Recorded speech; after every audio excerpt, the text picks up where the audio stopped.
A noite mais sagrada do ano é a véspera de Ano Novo. Enquanto toda a família se reunia em torno da mesa festiva, o homem que eu amava com todo o meu coração pegou o cinto de couro. Ele se aproximou de mim, gritando para que eu me ajoelhasse e confessasse meu pecado de adultério. O assobio no ar soava como uma lâmina que cortava toda a graça e justiça. Eu não chorei, nem implorei.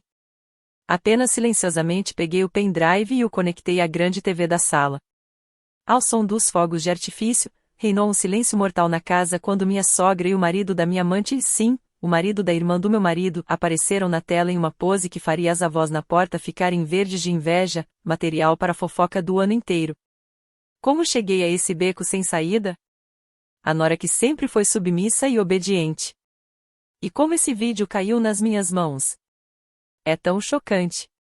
Antes de continuar, me diga, de onde você é e quantos anos tem? Vou gostar de saber quem está comigo agora. O pato no forno chiava, soltando vapor pela porta entreaberta. Eu cortava a salada Olivier, cubos de batata, cenoura, ervilhas de lata, tudo à moda antiga, como a vovó me ensinou. Maionese à provençal. Nada de molhos modernos. As luzes das guirlandas piscavam fora da janela da cozinha, na árvore de Natal do quintal, onde a neve cobrira o terreno, vista em meio ao encanto das luzes bengalas. O chalé na aldeia de Tsareushina, perto de Samara, estava cheio de vozes, todos os parentes se reuniram.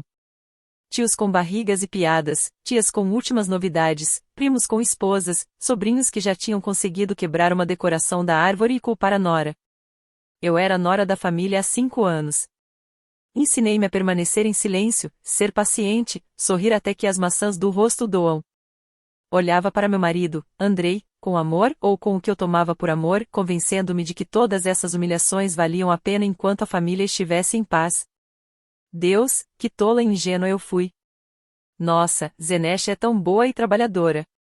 Cantava minha sogra, Tamara Ivanovna, olhando para a cozinha e avaliando minhas criações culinárias. Tirava um peso enorme das minhas costas. Ouro. Eu abaixava a cabeça e colocava o sorriso ensaiado. Há exatamente uma semana, pensei, esta mesma mulher, na frente de todos os clientes do mercado Kirovski, me chamou de desajeitada, de boba por causa de maçãs. Porque escolhi Semirenko em vez de Antonova para sua Charlotte. Você não tem cérebro. Quem faz Charlotte com Semirenko? Gritava ela, como uma vendedora de sementes de girassol. Eles se calaram, mas agora era festa de convidados. Era preciso demonstrar a família exemplar. A performance devia continuar. Na sala, sobre um sofá de couro maduro, repousava uma grande pintura de uma paisagem de Voschki, pôr do sol, barcaça, gaivotas, clássico. Sentou-se Okizana, a amante.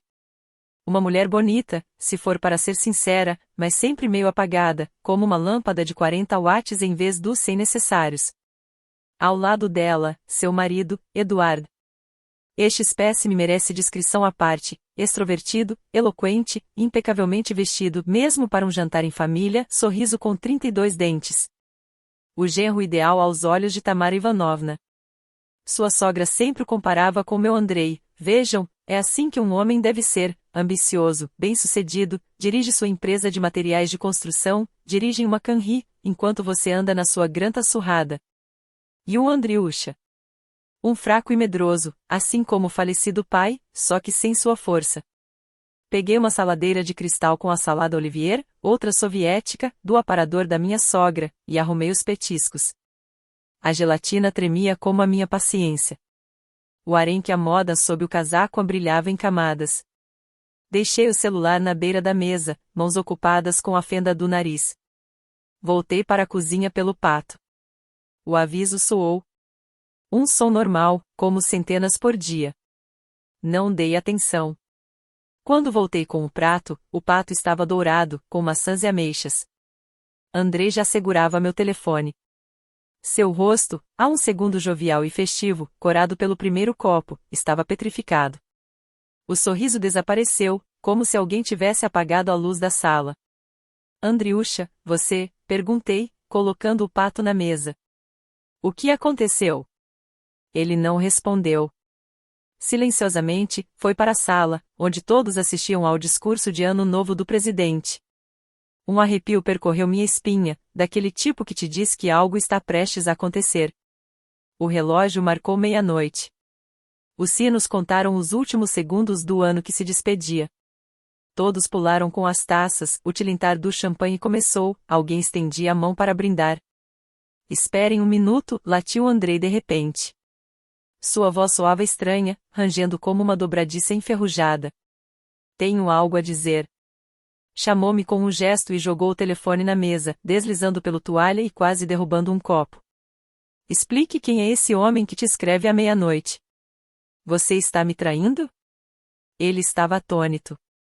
Meu cérebro se recusava a entender. A tela do celular mostrava a mensagem do meu chefe, Vitaly Yurievich: Evgeny, feliz ano novo para você e sua família. Tudo de melhor. Era uma mensagem de trabalho no Telegram, enviada a todos os funcionários, inclusive a contadora de 60 anos, Zenaida Petrovna. Chefe, consegui murmurar, vendo a cor sumir do rosto de Andrei. Ele apenas enviou saudações a todos os funcionários. Eu escrevi isso para o nosso grupo. Você pode conferir no chat geral que o chefe escreve para uma mulher casada na véspera de Ano Novo. Tamara Ivanovna surgiu do nada, como se tivesse brotado do chão. Olhos semicerrados, voz cortante como faca afiada. Entendi imediatamente pelo seu olhar, não se pode confiar em você. É uma daquelas mulheres que, mesmo casadas, correm por aí. Lixo sob a cerca. O ambiente parecia flutuar. O que realmente estava acontecendo na véspera de Ano Novo diante de toda a família? Mãe, não me surpreende, acrescentou Oksana, com um sorriso cínico nos lábios. É normal que todos os homens estejam atrás dela. Coitada. Meu irmão, Andriusha, os chifres não me apertam, olhou para o marido com olhos suplicantes, buscando ao menos uma gota de bom senso. Andrei, você me conhece. Estamos juntos há 5 anos. Pelo menos uma vez, me dê pelo menos uma razão para duvidar, implorei. Ele permaneceu em silêncio. Os músculos das minhas bochechas se contraíam. Então ele se virou e foi até o canto da sala, onde pendia na parede o antigo cinto de couro do avô, ainda com a fivela de metal escurecida pelo tempo.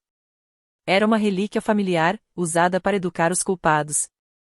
Andrei havia sido castigado assim quando criança, ele mesmo me contou a história uma vez, bêbado.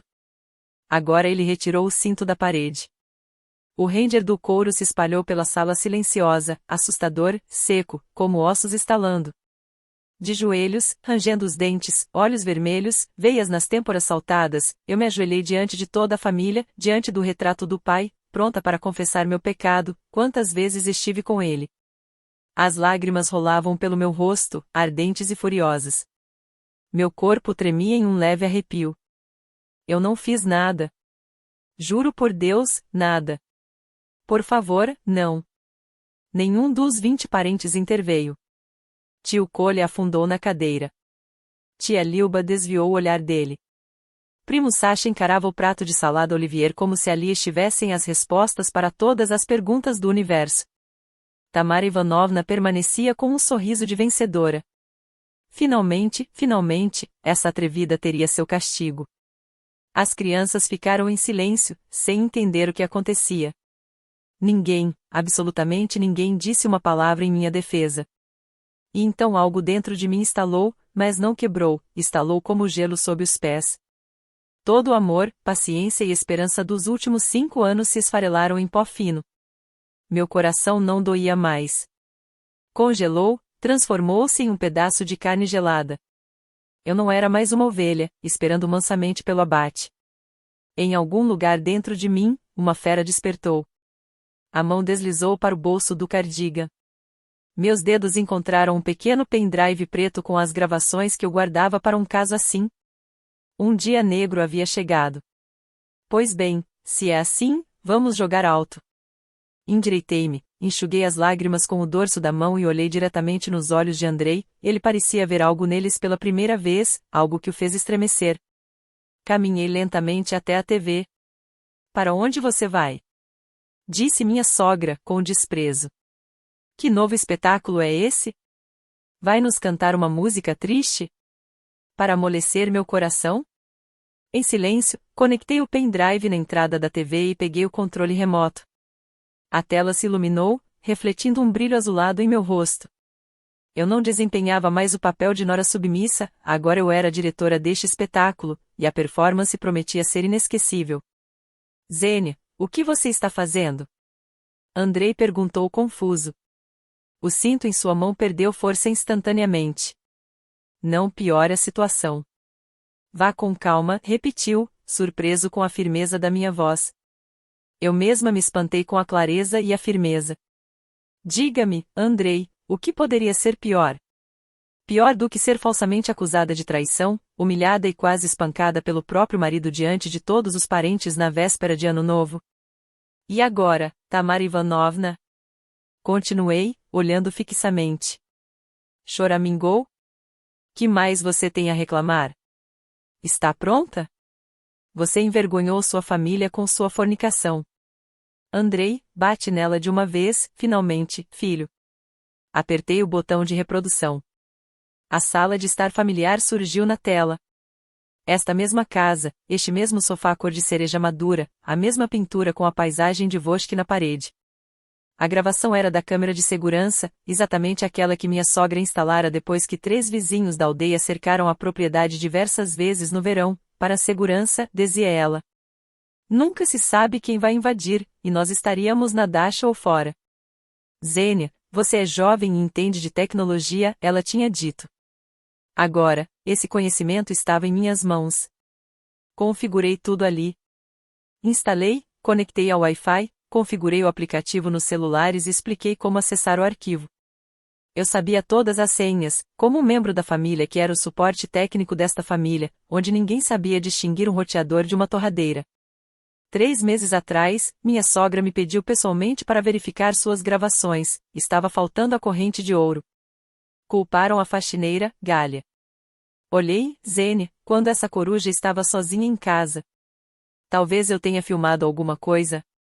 Entrei no arquivo, comecei a rebobinar, procurando momentos em que Gália limpava sem supervisão e encontrei apenas Gália. Na tela, havia 2 figuras. Uma mulher de roupão, Tamara Ivanovna, e um homem que claramente não estava apenas tomando chá. Eduard, marido da Zlovka, o marido da própria filha da sogra. O que eles fizeram naquele sofá não deixava margem para interpretações. Mesmo que alguém quisesse muito e apertasse os olhos, não haveria dúvida. O ar na sala pareceu ser sugado pelos 20 presentes, que pararam de respirar. Fogos de artifício explodiam do lado de fora, flashes vermelhos iluminavam os rostos petrificados, mas ninguém sequer virou a cabeça. O tempo parou. O cinto escorregou dos dedos de Andrei e caiu no chão com um baque surdo. As expressões faciais mudaram em câmera lenta, surpresa, incompreensão, percepção, nojo. Tio Cole abriu a boca e esqueceu de fechar. Tia Lilba agarrou o coração. Primo Saka deixou o copo de champanhe cair, ele tilintou no parquet, mas ninguém notou. Tamara Ivanovna congelou como uma coluna de sal. O rosto ficou da cor da mesma maionese provençal que eu usava na salada Olivier. Os lábios se moveram como um peixe encalhado, mas nenhum som saiu. Ela se agarrou ao braço do sofá, ao próprio sofá, para não desabar no chão. Eduardo estava coberto de suor, uma gota escorrendo na têmpora. Ele gaguejou, falso, algum tipo de rede neural. Mas a gravação era clara demais, detalhada demais. Uma pinta no ombro da minha sogra, exatamente aquela que todos conheciam. Uma tatuagem de escorpião na escápula de Eduard, que ele se gabava no mar. Data e hora no canto da tela. Nenhuma rede neural poderia criar algo assim. Oksana estava imóvel, como paralisada. Seus olhos, sempre um pouco tristes, agora estavam cheios de um horror tão intenso que por um segundo senti pena dela. Olhou para a tela, depois para o marido, depois para a mãe. Os 2 mais próximos, um homem, 2 traidores. Lágrimas escorriam silenciosas em seu rosto, e ela nem tentou enxugá-las. Andrei desabou na cadeira, como se suas pernas tivessem sido cortadas, sentado com o olhar vidrado em um ponto. Calmamente, pressionei a pausar, congelando no quadro mais expressivo da tela. Então?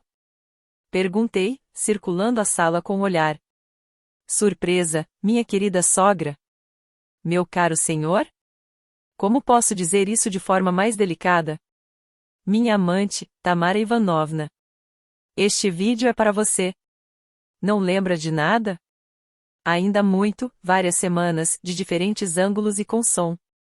Continuarei mostrando. Tamara Ivanovna emitiu um som, algo entre um uivo e um rosnado. Você, estava bisbilhotando, você. Quase ri. Esta é sua câmera, Tamara Ivanovna. Sua. O sistema de segurança que você mesma me pediu para configurar. E eles fizeram o mesmo. Pediram para verificar as gravações quando sua corrente estava desaparecida. Lembra? Eu estava procurando, quando Gália estava sozinha em casa, e encontrei isso. A sogra pegou do balcão um vaso de cristal, o mesmo soviético, e balançou: vou quebrar essa maldita coisa. Vou destruir a TV e você, seu desgraçado. Mas Oksana interceptou sua mão. Pela primeira vez, vi a Zalovka ousar contradizer a mãe. Chega, mãe. A voz tremia, mas havia ferro nela. Já basta. Ela se virou para o marido, aquele mesmo que 5 minutos antes ria, assistindo enquanto iam me bater com o cinto. Edic, como pôde com minha mãe? Eduardo caiu de joelhos bem no meio da sala, com seu terno caro, e rastejou até a esposa, agarrando suas pernas. Oksaninha, meu sol, foi ela quem me seduziu. Sua mãe? Eu sou a vítima. Ela mesma, sozinha, veio até mim. Eu não podia negar. Ela ameaçava. Tamara Ivanovna uivou: eu sou a vítima. Ah, seu canalha! Respondeu ele. Era você quem vinha atrás de mim todos os dias, quando Oksaninha estava em viagem a trabalho. Era você quem me dizia que sua esposa era como um peixe congelado na cama, que só comigo você se sentia homem, e agora não faz nada. Eles gritavam um com o outro, cuspindo saliva, despejando toda a sujeira acumulada. Os parentes permaneciam de boca aberta, assistindo ao teatro gratuito. Isso não passaria na TV. Descobriu-se que o caso deles durava quase 2 anos. Que Eduard, por meio da sogra, conseguirá um contrato com a administração da cidade. Ela ativou as antigas conexões do marido falecido. Descobriu-se que eles tinham planos, mas isso já não importava. O principal é que tudo veio à tona. Toda a roupa suja foi espalhada bem no meio da mesa de festas, entre a salada Olivier e o aspic. No meio desse caos, Andrei finalmente se levantou, aproximou-se da mãe e olhou para ela como se olhasse para um rato esmagado na rua, com repulsa e um certo desgosto perplexo. Depois, virou-se para mim. Zênia, eu que... Interrompi-o. Quer se desculpar? Não se dê ao trabalho. Você é filho dela. Você morou nesta casa. Quer realmente dizer que não percebeu nada? Ou percebeu e ficou em silêncio porque era mais conveniente? Porque você, Andrei, sempre foi um covarde. Sempre. O primo mais velho da sogra, Piotr Mikhailovich, o único que todos aqui respeitavam, bateu com o punho na mesa, fazendo os copos pularem. Calem-se todos, basta de gritar. Um relativo silêncio se instalou. Apenas os soluços de Oksana e a respiração pesada de Tamara Ivanovna podiam ser ouvidos. Piotr Mikhailovich se voltou para mim. Zenieka, não tenho palavras. Em nome da família, me desculpe, você sofreu injustamente. Depois, voltou-se para Andrei, e a voz tornou-se dura. E você, sobrinho, como permitiu que isso acontecesse? Bateu na própria esposa por causa de uma mensagem de felicitação do chefe? Você perdeu a cabeça? Seu pai já falecido, no caixão, deve ter se revirado. Ele fez uma pausa e olhou em volta, avaliando todos os olhares. Então é isso. É assunto de família. Vamos resolver isso discretamente. Andrei pediu desculpas a Zênia, como era de se esperar, e também para Nina. E com esses dois ele acenou para a sogra e para Eduard: vamos resolver isso separadamente. Todos me observavam, esperando que eu assentisse obedientemente, que engolisse em seco. Como se eu fosse engolir tudo, limpar minha consciência e continuar comendo como se nada tivesse acontecido. Peter Mikhailovich, disse eu, com voz firme, obrigado pelas palavras gentis, mas escolhi outra solução. Estou pedindo o divórcio. Não era uma cena do *Inspector-General*, mas os personagens aqui eram completamente diferentes. Andrei se estremeceu. Zênia, não, idiota. Eu entendo tudo, me dê uma chance. Chance? Sorri quase imperceptivelmente. Quantas chances? Eu te dei quando sua mãe me insultou publicamente. Você permaneceu em silêncio. Quando ela comandava a nossa família, você calou-se. Quando eu simplesmente pedi para falar com ela, você calou-se. E hoje, você pegou o cinto.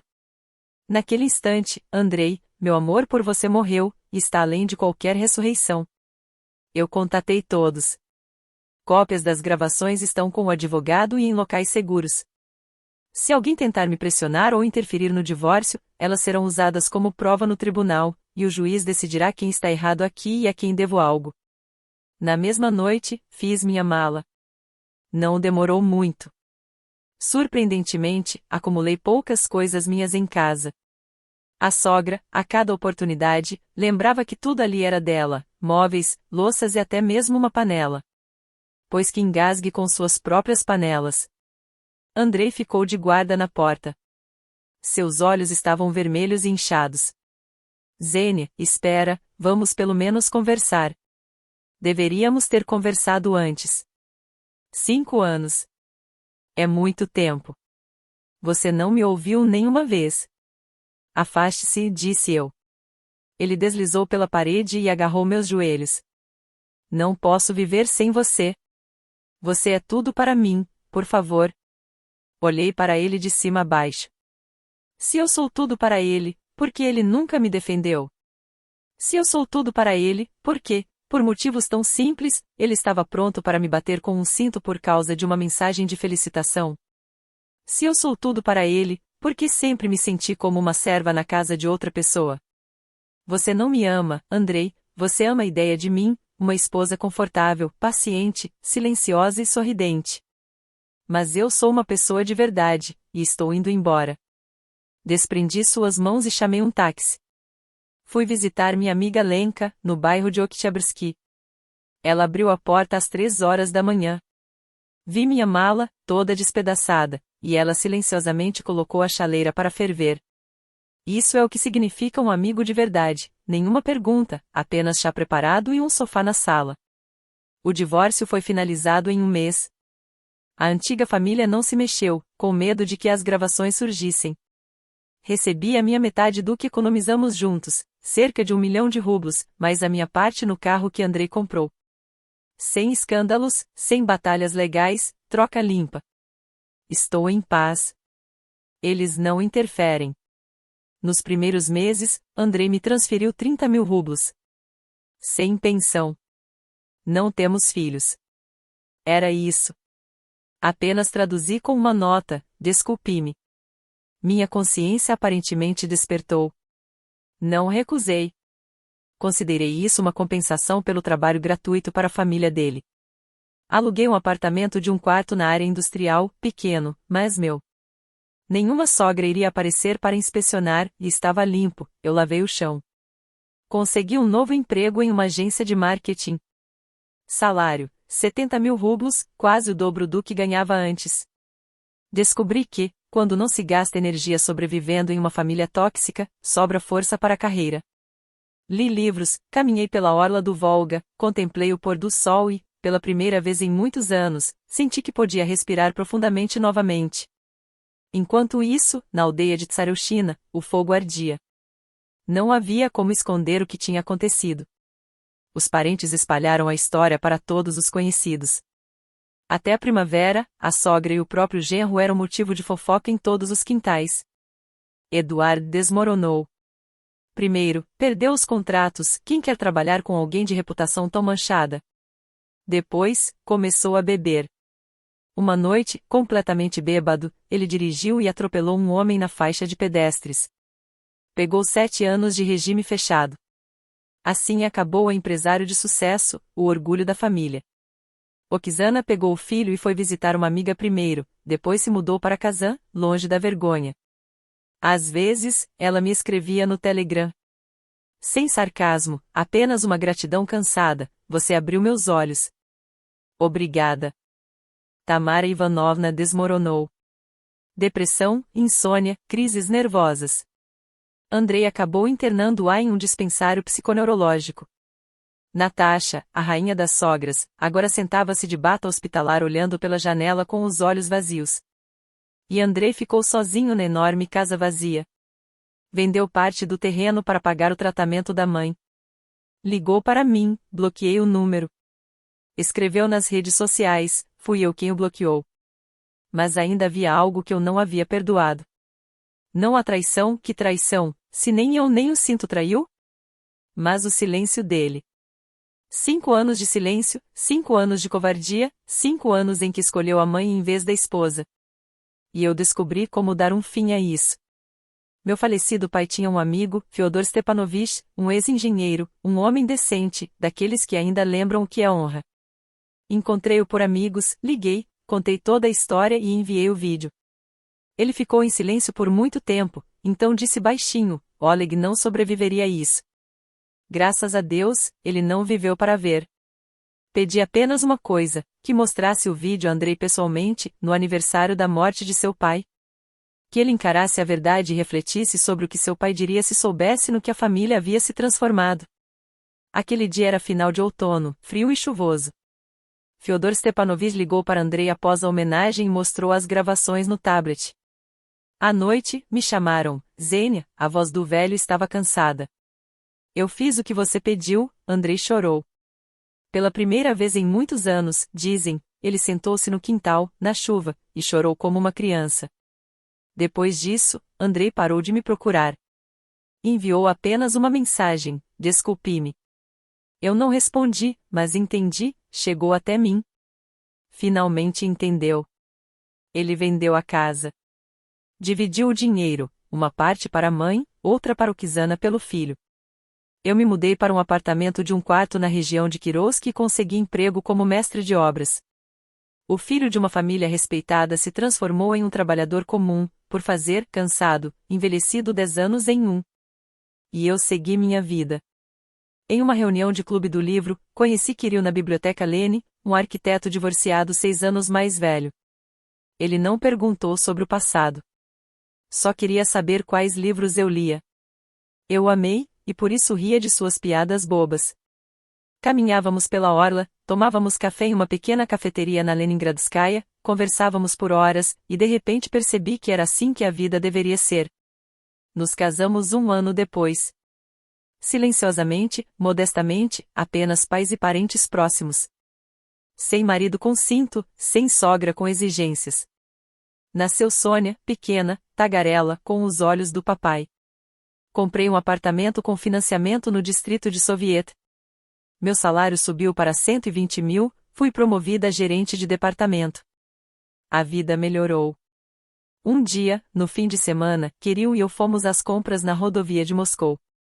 Ele me deu um recado, querida, não toque nos doces. E, de repente, eu o vi. Andrei estava trabalhando como carregador, descarregando caixas de um palete. Uniforme gasto, rosto abatido, sem barba, envelhecido. Nossos olhares se cruzaram. Um brilho passou por seus olhos, vergonha, arrependimento, dor antiga. Apenas acenei com a cabeça, sem raiva, sem triunfo, e segui em frente, de braço dado com meu marido. O passado ficou para trás. Eu não era mais vítima, nem vingativa. A vingança se apagou há muito tempo. Eu era apenas uma mulher feliz, com família, trabalho e um gato chamado Barsik. Sim, temos um gato. Conheci uma vez na clínica quando Oksana trouxe Sônia para vacinação. A antiga rival estava na fila com o filho, magra, com olheiras. Zênia, ela me chamou. Conversamos. Minha vida não deu certo. O homem que conheci em Kazan era ainda pior que Eduard. Voltei para Samara, alugo um apartamento de um quarto, trabalho como gerente em loja online por 45 mil. Perdoe-me, disse ela, com lágrimas nos olhos. No ano passado, no ano novo, eu deveria ter te apoiado, mas... Oh Deus, que tola eu fui. Preciso de 5 mil para remédios do meu filho. A princípio recusei, por orgulho, mas depois aceitei. Obrigada, ela sussurrou, despedindo-se. Obrigada por me mostrar que dá para sair do fundo do poço. Às vezes, à noite, quando minha filha dorme e meu marido assiste futebol, fico sentada à janela com uma xícara de chá e penso no que aconteceu, nos 5 anos de humilhação, no cinto, no vídeo na tela, nas expressões dos parentes quando a verdade veio à tona. Arrependo-me de algo? Não. Aqueles anos me ensinaram o mais importante: não deixe ninguém passar por cima de você. Silêncio não é ouro. Às vezes, silêncio é cumplicidade com a própria destruição. Perdoar não significa esquecer. Perdoar é deixar ir, parar de arrastar uma mala cheia de mágoas. Eu perdoei todos, não por eles, mas por mim, para seguir em frente e não ficar presa naquela noite de ano novo para sempre.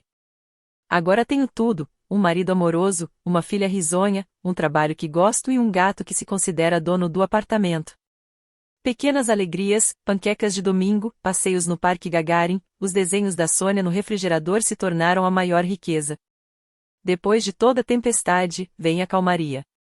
Por mais escuro que pareça o túnel, sempre há luz no fim.